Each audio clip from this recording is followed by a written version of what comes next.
a subject that I've titled Making Growth a Priority. Now, the thing to note here is, that seems obvious. It seems what everyone should do, but I can say that it's not usually the case. It's not always a priority for everyone. As a matter of fact, uh, sometimes people think that we would just normally grow. After all, trees grow, human beings grow physically, and in fact, you remember your science classes and say one of the characteristics of every living thing is growth. Okay, be that as it may, I just want you know, to focus on an aspect of growth that sometimes is overlooked. That is the growth in our mental capacity, growth also in spiritual capacity.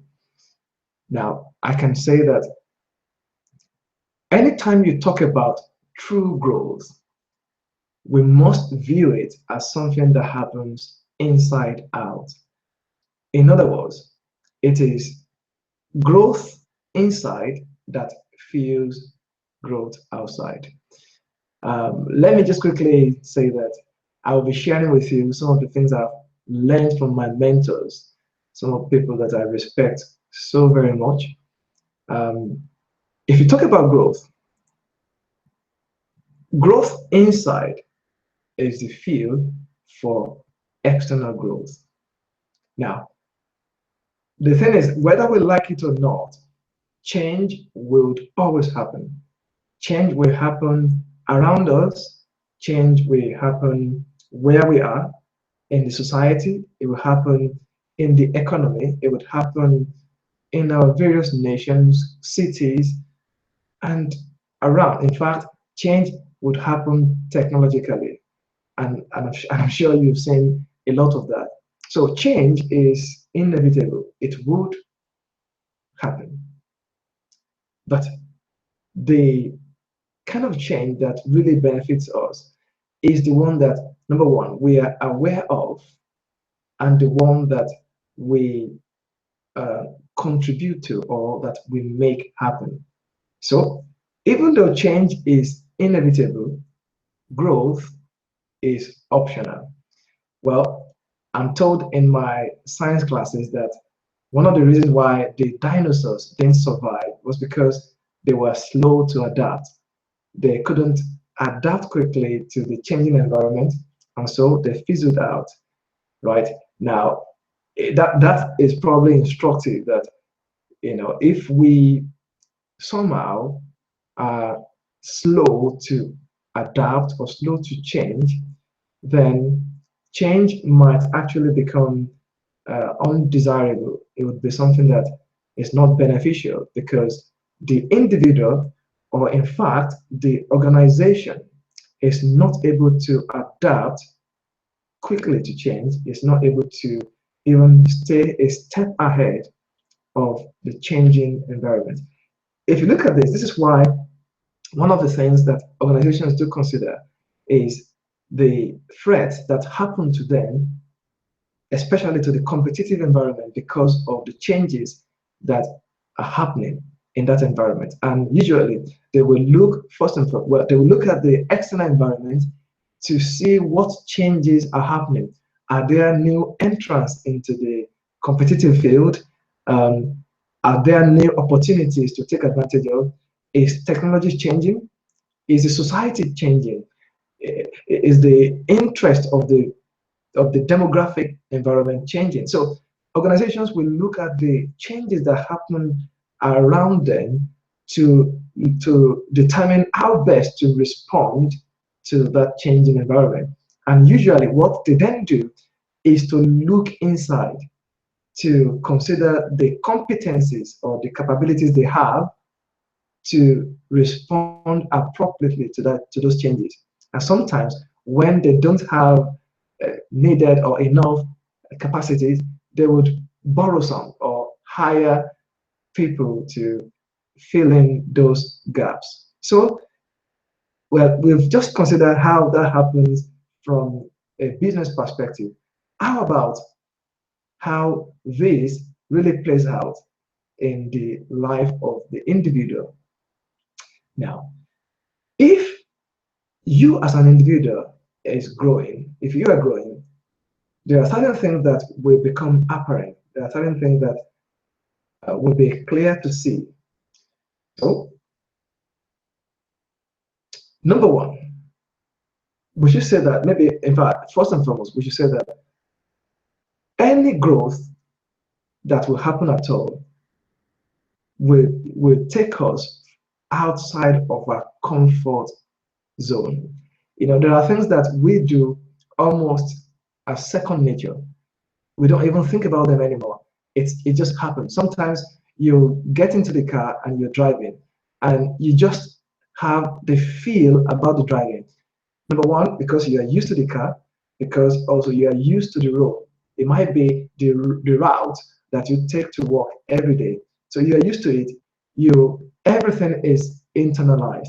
Now, that is a comfort zone. But I'm talking about the fact that the when growth is happening in our lives, it usually takes us outside of our comfort zones. For example, we're going to do what we haven't done before. We're going to explore ideas we haven't considered before. We're going to visit places we haven't been before.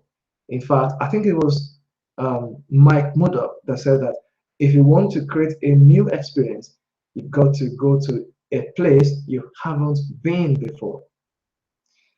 Not only that, we're going to develop relationships we didn't have before. Why? When people enter into your life, they either come to add to you or to remove from you. So people are either adding value to you in little or very significant ways, or they're actually draining you, your energy, your resources, and all of that.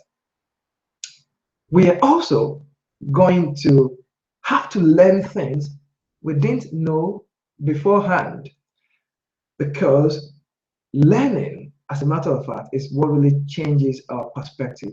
When we know better, then we respond better, then we do better, literally. As a matter of fact, learning also influences how we see our vision.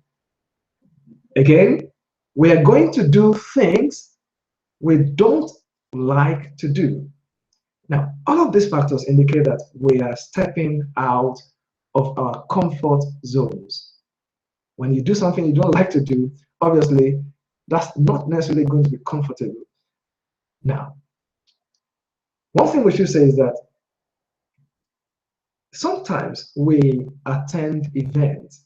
You might even go to a seminar, with a view to learn something that you don't know before.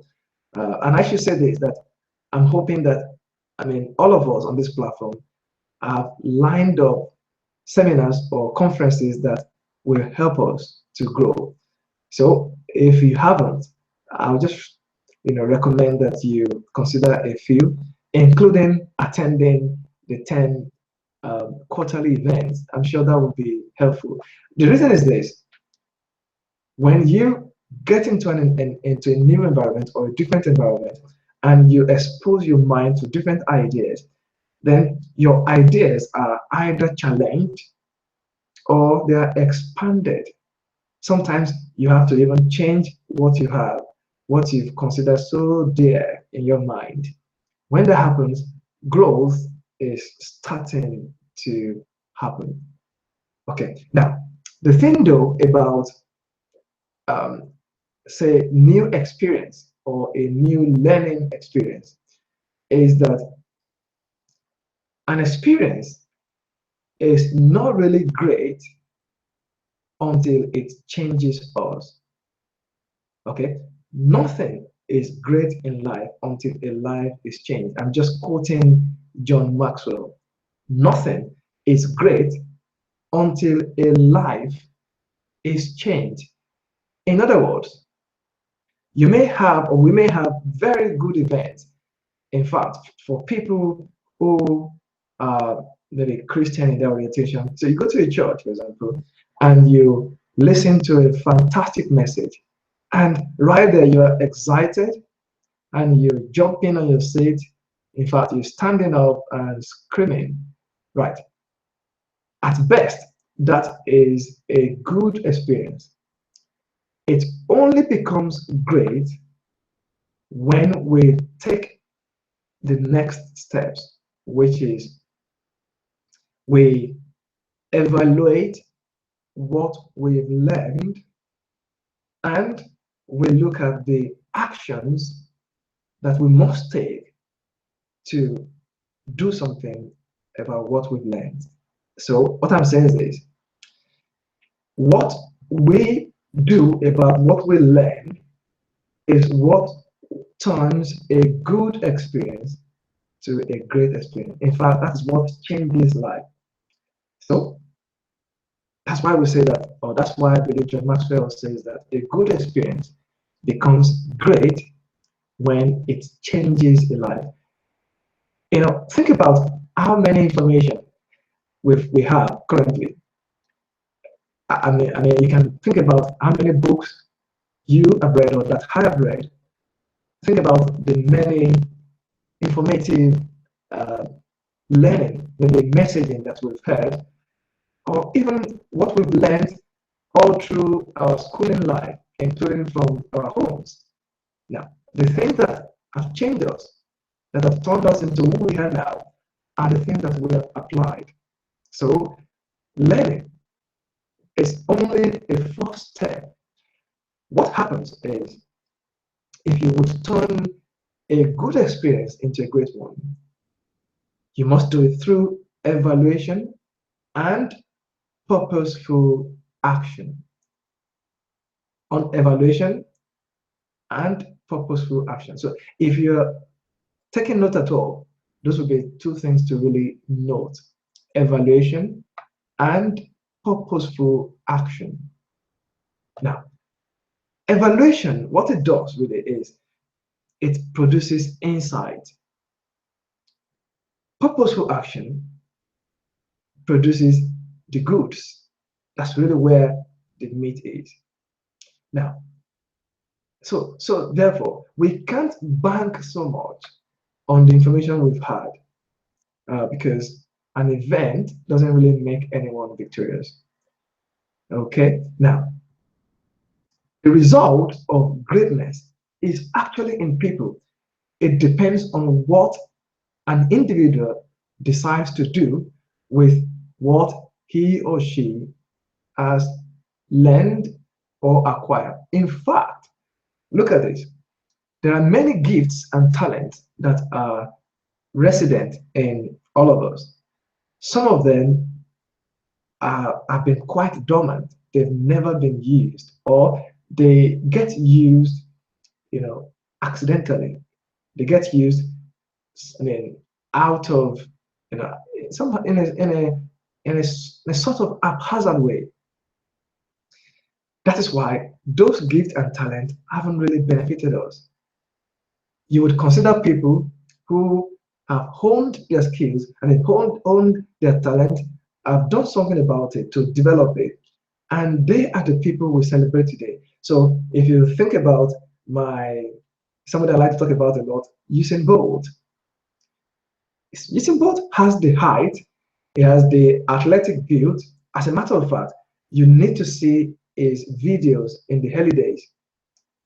He was gangly, not quite moving his body as he should.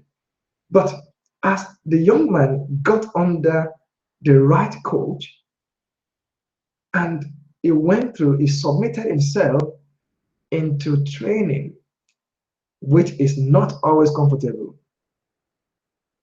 As a matter of fact, the kind of training that would turn a dormant ability to a productive one is one that is constant, that is daily, that is everyday.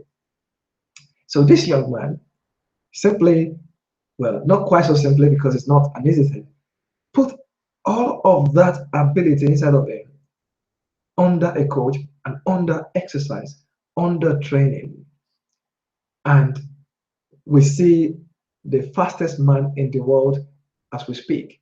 Of course, is kind of growing older and he would have to pass the baton to someone at some point. But the man is celebrated. And if Usain Bolt steps on any platform right now, he would have to be recognized because of the effort he has put into transforming his gift into something of note, into something significant. So that's why we say that the result of greatness is in people. And I'm quoting John Maxwell. You only become a great leader after you have produced other great leaders, not before. What this means is this: all my acclaim to greatness is just something I'm talking about unless I produce someone who is also great. A good example, if you go to a fruit tree, oranges, mango, papaya, and all others, you call them, you reckon with those fruits or those trees because they've produced the fruit. Now, if the fruit is sweet, then you say that tree is sweet. In fact, you can say, oh, what a great taste. The greatness of the taste only comes, is only associated to that tree because of its fruit. So what we produce is what indicates who we really are. That is why a tree is only known by its fruit. So a tree is known to be great only because the fruit is great, only because its produce is great. So what you are is what you actually reproduce. So if you are greatness, we see that in your reproduction. That is why reproduction really is a key thing in the cycle of growth. Not only that you are productive personally, but the fact that you reproduce after your kind is really what indicates the quality of your production. We can tell whether it's good or great or ordinary by the reproduction, not by the production. Reproduction is what actually qualifies the tree. Reproduction qualifies the individual. Okay, let's move on. Now, let's look at a few laws. If we must make growth a priority. Now, one thing I must say is that on this platform, we don't intend that what we are doing is just, if you like, is just talking. That is never the intent of what we are doing. We don't intend to do that, and that would not be. In fact, it's totally not our priority. Our intention is to make sure that whatever is used, whatever we share on this platform, whatever we discuss, either by bringing resource persons here or resource persons from within the group, we want to take this further to use them, to translate them into productive fruit. Okay, so these laws are so important. So talking about them, the intent is for us to internalize them, to evaluate them, and act on them. Is to take them in, evaluate them, and act. Now, you can say laws are actually principles. Sometimes I hear people talk about principles in a somewhat, in this is my own words, I call it in a kind of disrespectful way. Why do I say that? Now, when you're talking about a principle is not throwing words around. A principle is not a rhyme. It's not an alliteration. It's not an onomatopoeia. It's not, uh, It's not just throwing words together. A principle is a fundamental law which is always true at any time, in any place, under under the same conditions everywhere. So principles are actually truths. Some of them are natural, some of them are spiritual, some of them are what they are. So, so truth is truth wherever you find it.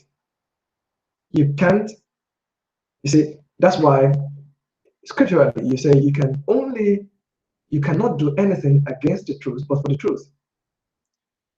If we say the sky is always above the earth, that is a principle, it's always true. There's nothing you or myself can do about that. So when we talk about principles, we're talking about truths that when we apply, when we do something about them, and the way that we should use them, they would always produce a constant result. So let's look at them. Now, I'm going to share a few of those principles or laws that affect growth.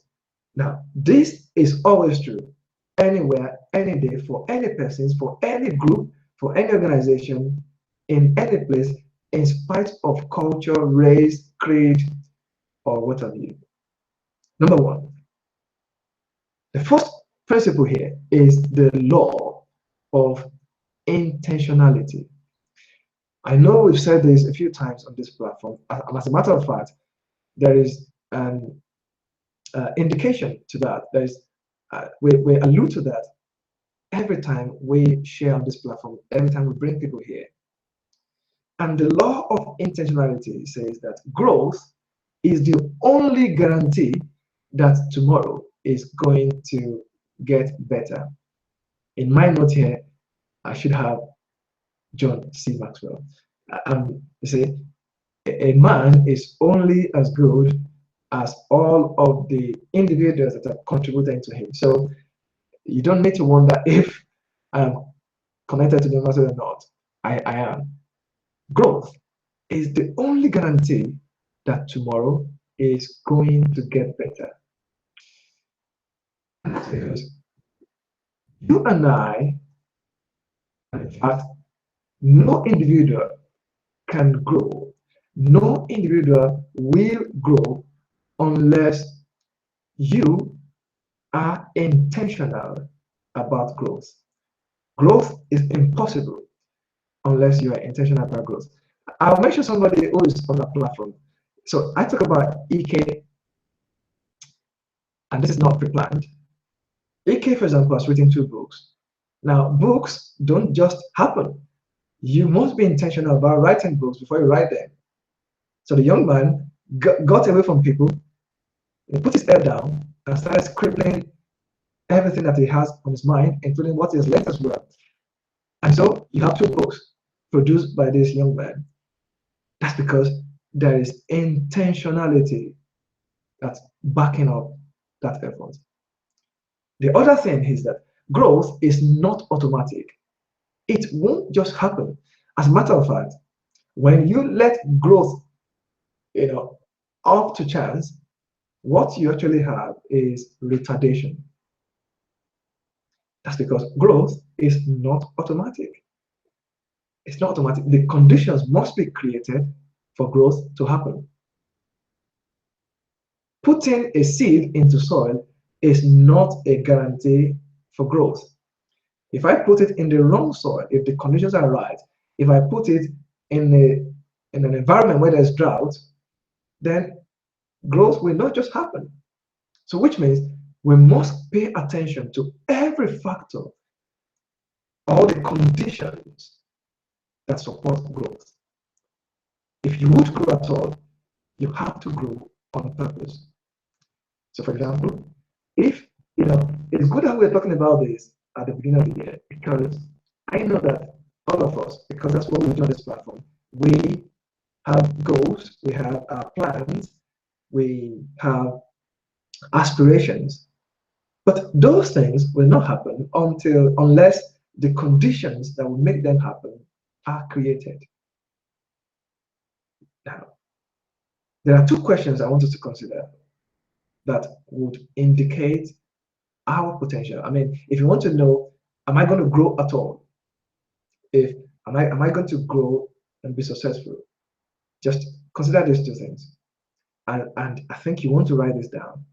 Number one, ask yourself, what are you doing to develop yourself?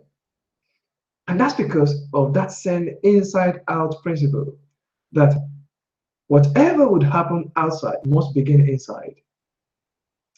If something happens outside into us, that is something that usually is enforced on us. That is something that is imposed. It's called an imposition. Right? What are you doing to develop yourself? So all the time, start with yourself. And I say this, that you really cannot love somebody else unless you love yourself. You've got to understand yourself first to even understand any other person. So it doesn't begin from another person to you or to me. It begins from me to another person, because it is what I have and what I am that I give to other people. So start with yourself.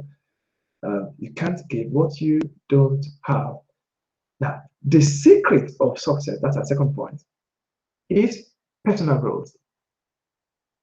Personal growth is foundational. We talk about what we do on TED as essentially personal growth, because we must grow personally for us to grow corporately in society and in every environment. The second question to ask is, what are you doing to develop others? Now, once the first condition is in place, then the conditions are right to help other people. So you have to ask yourself, what are you doing to develop others?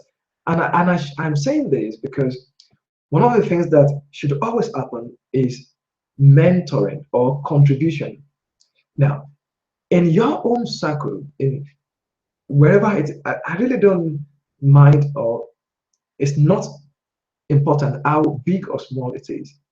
It might even be a family. There is always somebody that can benefit from what you have. Always somebody in your circle of influence. So it would have to ask what you have planned to contribute to them. How do you want to help them improve? For example, and this is not a selfish thing, well, maybe it is. Bringing people to 10, for example, might be a contribution to them. Because we know that on 10, we're serving value, we're delivering value. So you may, and it may be somewhere else. It might be something that you are learning. Once personal growth is in place, then you have the platform to help develop others. Now, helping to develop others is the key to compounding and multiplying growth. If you want your growth to expand, you must invest in other people. That's because if your environment, your organization, your team will grow, you have to do it intentionally. So you might, if you are close to somebody there, if you are close, maybe a family member or an associate or friend, can you just reach out to them, right, and tell them you really have to improve. You need to improve.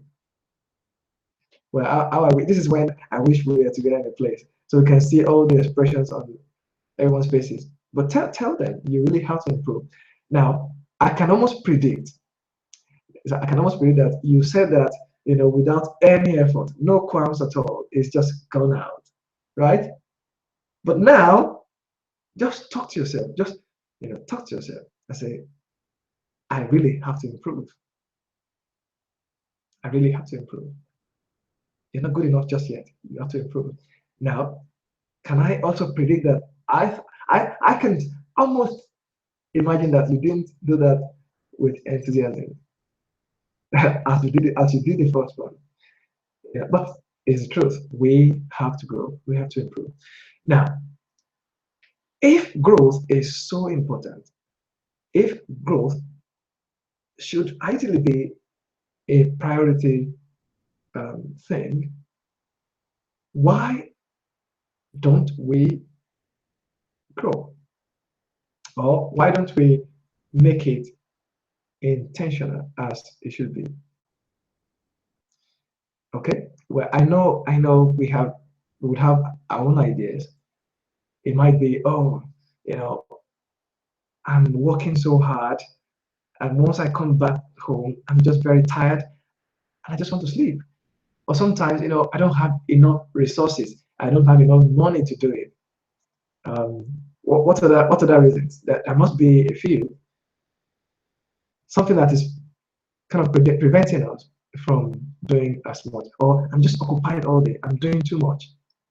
Okay. Well, we're going to try to crystallize some of those into a few thoughts. Now, can I suggest that the reason, just overall, why we're not intentional about growing as we should is because we have growth gaps. Now, in my field of practice, if you want to create something different, say a new product or a new business process or a new venture, it might even be that you want to transform the organization. One of the things you have to do is to figure out in a very definite way what you would like to achieve. So you write that down. And the next thing you want to do is to come to yourself and say, look, as an organization or as an individual, where am I? Where are we? Where are we in relation to where we want to be? Now, in every case, you would find that there is a gap between where you are and where you are hoping to be. Now, we call that gap or gaps. There are definitely gaps between where you are and where you want to be. And what you want to do is to then evaluate, again, that's that word, evaluate the gap, analyze it, and try to figure out what you would need to do to close the gap. In fact, all of growth is closing gaps. I'm convinced about that now. All of growth is just closing gaps between where we are and where we want to be. So let's talk about some of those gaps. And by the way, if you have thoughts and ideas about what we're saying, you can obviously contribute them. You can actually indicate, and I can pick some of them here. I can see what AY has written, and I said, nothing is great until a life is changed. That's echoing that. Thank you very much, AY. And then I can see EK here saying, you may not know where to start. Fantastic. Well, that's also another thing. And well, wait, I think you probably picked my mind there, right? So you may not know where to start, for example. Okay, now let's look at this in some kind of orderly fashion. Number one of the gaps that usually exist is the assumption gap. And the assumption gap says that I assume that I will grow automatically. Many people view growth in such a way. I assume that I will grow automatically. Okay? Is that true? Is that always true? Or is that even true at all? Now, 99% of the people assume that somehow they will get better. But this is So wrong and very wrong. It's a sad thing. 99% of the people think they will get better automatically. That is why, if you observe, the people that really make a difference in our environment, the people that create the jobs, that create new products, actually, I mean, if you look at it, they fall within that 1% gap. That's probably why. Because one thing I can tell about those people is that they don't assume that they will grow automatically. They go through the process of growth. Now, assumption will always lead to disappointment in life. Apart from the fact that people say assumption is the lowest form of knowledge, and I agree with them. The person that assumes is almost always going to be disappointed daily and every day. So that is one of the gaps why people don't really grow. The other gap is knowledge gap. And I think that's what Ike was saying. They don't know where to start. So I don't know how to grow. Okay, where do I start from? Okay, I would recount one of my experiences with Dr. Miles Morrell of blessed memory. One of those days, he brought all of his mentors, all of his mentees. I happened to be one of them. I had that great privilege. He brought us into a room, and then he was teaching us, sharing very insightful things with us. And then when he finished, he opened up a question and answer time.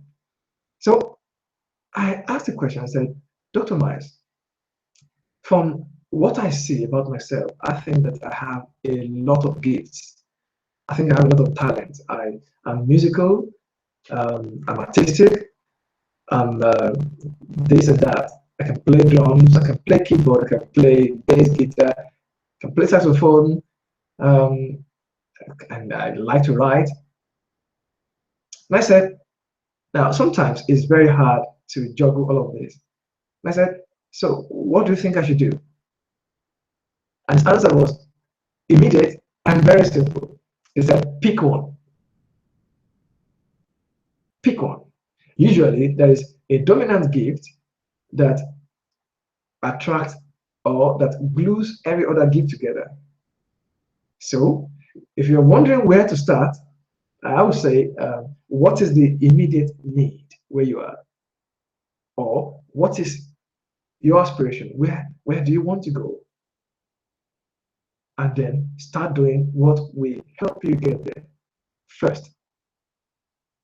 If you're thinking about which of your gifts you should focus on, pick the one that is needed right where you are. Focus on that one. Begin to develop it. And that gift will grow into a tree with branches where other birds will perch on. It will become a habitation for other animals. What I'm saying is this: as you begin to work on that one, it will create the conditions, the environment, the room for other gifts to be expressed. I know what I'm talking about. I used to be a drummer for an organization in Lagos, for people who know the place, called Managing Business for Christ. And all my remit in the organization was just to play the drums for them. But what that did for me is, as a young man, that gift granted me access to captains of industries. I started to meet with people like Christopher Collade, who was a one-time chairman of Cadbury, and people of that that caliber, to the current president of First Bank of Nigeria, Mrs. Blessing Awashika, and I started learning from them. And the only thing that took me there was just playing drums. Now, that, of course, opened me up to a whole lot of other things. So, start with one. Now, so there is always that question of, I don't know how to grow. Now, the value of what you do for people is not what you give them, It's the fact that you help them to get started. And as John Maxwell said this, getting started is the key to life. You know, most of the time, there is a stack of things that should have been done, could have been done, might have been done, but they were never started. So getting started is really key to life. And personal growth helps me get prepared at least to start quite well. Now, constant growth is the opportunity, is the preparation for opportunity. So as I keep on growing, what I'm doing is I'm creating opportunities. Imagine that young man would not be in that meeting except that he could draw. But at some time he learned to draw. Okay, so that's what I'm talking about. Now, you don't go into an opportunity, you grow into an opportunity. You GROW into an opportunity. Now, the key to living ready is continuous growth. So, and I hear this a lot from in the organization I belong to, under Dr. Oyedepo. And, and I think it might even be a man called Bishop Abioye said that live ready, live ready. And I see that the key to living ready is constant growth, constant preparation, constant growth. That's what the Boy Scouts say. Everything in life that you are ever going to want is based on your ability to grow. So, if this is so important, then we must consider some of the things that might help us to grow. For example, evaluate your experience. Gain more knowledge through books, through audio materials, through various learning materials that abound in our world. As a matter of fact, YouTube has become such a great resource that you can learn almost anything from that platform. Model what you want to see. Whilst you are modeling it, you are learning actually, and then you figure out how to do it better. In fact, sometimes you just have to figure it out. That's the title of my friend Trista Sue Crack's book, Figure It Out. Mentors. You might want to connect to a mentor. Okay, you may also want to look at fellow travelers on your journey, people in your team, people around you, your circle, and then place yourself in your environment. Now, you may say that I don't have all of this, right? But get started anyway, regardless of what you have or what you don't have. Now, why is getting started really important? The fruit of every good thing in life begins with a challenge. Not understanding this is why you don't start. Quoting John Maxwell again, there's nothing easy in life. And that's because, think about it, everything worthwhile in life is uphill. Nothing good happens just on its own automatically. No, it's an uphill task. Remember when you did your first exam? I'm sure you had to study. You had to burn the midnight oil. And then you passed. That wasn't easy. I'm sure you prefer to sleep that time. Sleeping is so good, it's so comfortable. But remember, when you sleep, you are in an horizontal position. You can never grow in a horizontal position. Let me say that again. Because sleeping puts you in an horizontal position, it is a key preventer of growth. You can never grow if in an horizontal position. As a matter of fact, how you walk determines how you grow. So trees walk uprightly, so they grow uprightly. They broaden themselves. Any tree that you find in an horizontal position is dead, is dormant, has been felled, is down. Okay? let's put it aside. So let's consider this.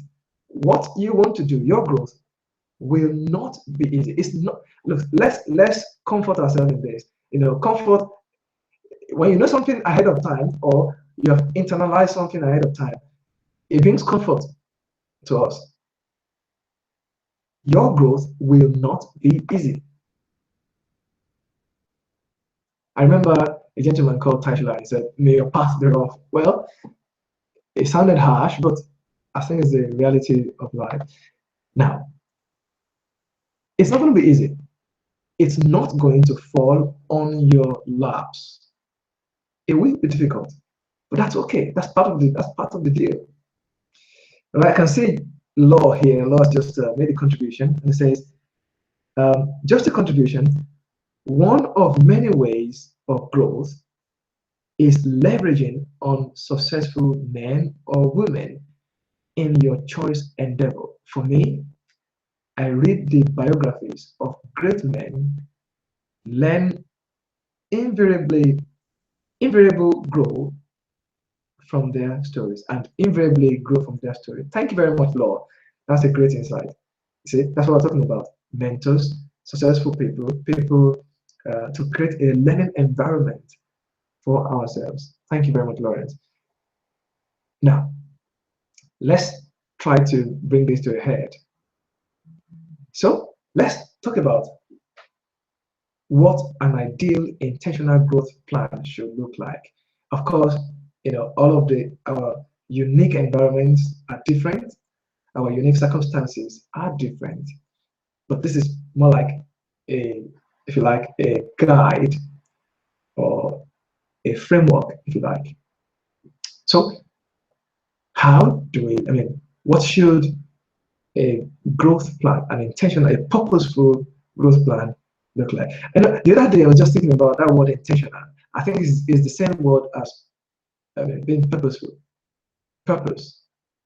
In fact, purpose is the original intention in the mind of a person, right? So,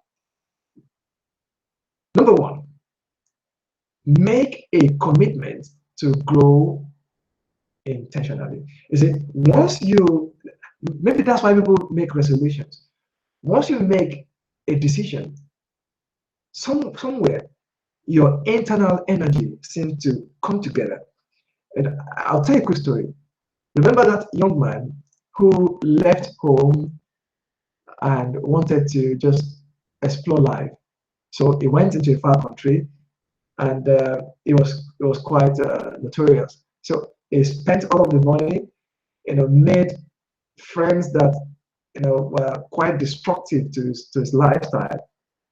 He drank, partied, and did everything you could imagine along that direction.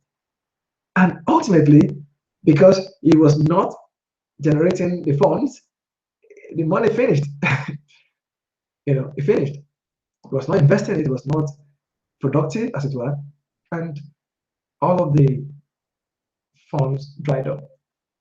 Now, he had to survive. He was far from home, and he was too ashamed anyway to go back home because, of course, he had boasted and told the guys, "Okay, see you later. I'm not coming back here."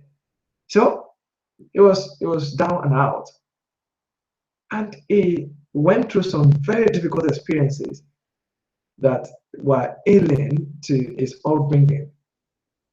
Now, ultimately, the guy told himself, "Wait a minute, what am I doing here? I better return home, even if I'm embarrassed to go. If I'm too ashamed to do so, I think I'll be better off, being embarrassed but fed than to stay here and be hungry." So the guy made a turn, and of course, the story went better from that point on. What I'm saying here is this: there was a commitment to an action. There was a decision. There was a resolve to do something else. So make a commitment to intentional growth. That's where this begins. Number two, make that commitment public. Tell your friends, people who will probably ridicule you, if you rescind on your commitment, or better still, tell somebody who you feel accountable to. Accountability is key here. Somebody that might ask you and say, okay, where are you on that journey? A commitment that's not public is worthless. That's according to John Maxwell again. When your commitment is only known to you, it is worthless. You're going to rescind on it, guaranteed. But a shared commitment becomes a strong commitment, it becomes something that you feel more committed to. Number three, identify the areas you want to grow in personally. And the suggestion from the master is pick at least 2 areas, but at most 5. If it's too much, it becomes unmanageable, it becomes unrealistic. Identify the areas you want to grow in. Now, John Maxwell suggests that when you pick 2, pick an area, pick an area of growth that is based on choice, or let's put it this way, on character development, on changing your attitude, on becoming a better person. And then choose another area in an area of skill. Pick a skill area where what skill do you need to learn? What skill do you need to learn? So an area of choice and an area of skill. I'll say an area of character and an area of competence. Pick one of those. Now, number 4, invest 1 hour a day in those 2 areas every day. 1 hour a day in those 2 areas every day. And of course, what we want to do is we want to prepare for them, we want to practice those areas of growth, and we want to reflect.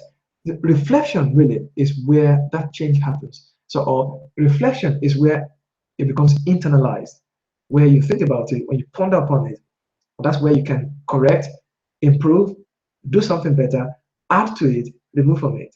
But remember this: practice or prepare, practice, reflect. Prepare, practice, reflect. You can write that down. And number 5, invest 1 hour a week on reflection and write what you are learning. At least jot them down before you write comprehensive notes. And number 6, this is where we end it up. Share your growth with somebody. You know, I'm very blessed to have people around me, people who, you know, who challenge me, people whose perspective I value, and people that I feel so free to dream in front of them. You know, everyone needs somebody that you can dream in front of without criticism. So when you're sharing what you're learning, go to your friend, that friend that has your time, and share what you are learning. Now, what will happen is that you would, as you are talking about it, I'm sure you would even ponder. I mean, you would. There's a way when you're sharing something. There's a way it gets written on your mind a lot better.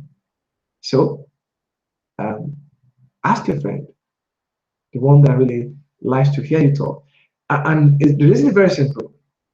Never share something with someone who is not enthused by it. Somebody who doesn't really value what you're sharing with them.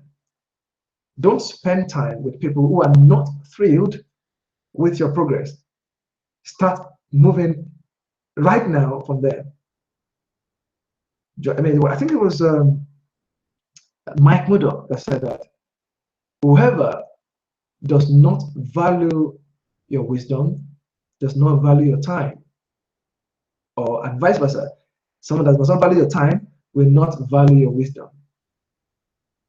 So, if you become intentional about your growth, the likelihood is that you would outgrow people around you. And that might mean that some people might become irritated by your growth, and it might be time to get moving. So the people you want around you, people that they are gifted better than you, people who complete and complement you, people who add value to you, people who make a difference for you and with you, people who are elevators. I think we have that privilege on 10, where we have team members who definitely make tremendous difference to our mandate, our objective. And I'm always ever grateful for them to them. And of course, you want people who do it consistently all the time. People who who really, really value your contribution. Okay, right. I will see who wants to come on to speak. Um, Now, I'm reading here from Law. It says, you mentioned mentorship as ways of growing. Question, how can one gain access or find mentors? If possible, does this network offer people who can serve as mentors to younger ones? Thank you. Fantastic question. Well, Law, we definitely, on this platform, one of our key areas of growth, intentional growth, is through mentoring, and we definitely offer that. But the thing to say again about mentorship is that mentors abound around us. But sometimes when you can't find around you, you can make books your mentor, or you can look further afield. There are definitely a lot of mentoring programs. 10, we definitely are launching one very soon. But even before that, mentoring can be a bit informal or semi-formal uh, before it becomes formal. I know my friend Trista has a mentoring platform. I know one of my other leaders, Pastor Jide, has a mentoring platform. So there are a lot of them around. I happen to be mentored by Dr. Moreau, Miles Moreau, personally, and that's made tremendous difference in my life. And now I'm engaged with John Maxwell. Well, of course, I must say, with Dr. Martin Williams, who is my number one mentor now. And it just changes a lot of things for me. The right mentor, though, doesn't want anything from you. The right mentor is not looking for you to improve him or her. The right mentor wants to help you improve, wants to help you get to where you want to go. The right mentor does not want to take over your life. The right mentor is an enabler, is somebody who helps to push you on. So think about that, and then if we can catch up offline if we need to. Well, it's the top of the hour. It's 10 o'clock here, and this is where we get to say thank you to everyone and to really appreciate your time, the time you've invested on this broadcast today. Isn't it exciting? We have people here from quite a number of countries and cities. We have AY, one of our team members, and of course Adeshewa, a team member. We have Koyin. Koyin is my younger sister, and I think this is the first time she's joining us. Koyin, good to see you, and God bless you indeed. We have EK here. We have Grace Bako. We have Adebayo. And if I don't get to see your name, please forgive me. But we really, really appreciate your presence with us today. The repeat of this broadcast is available. You can look at it again. And it's also transmitting on Facebook, so you can see it as well. You can join our Facebook group. It's called 10 Kingdom Leaders. If you join us there, you would stay very close to our notices and what we do. Well, thank you very much for being with us today. And we say a big thank you to you. God bless you. Keep growing. Make growth your priority. Grow yourself and invest in others. God bless you, and see you next week. Bye-bye.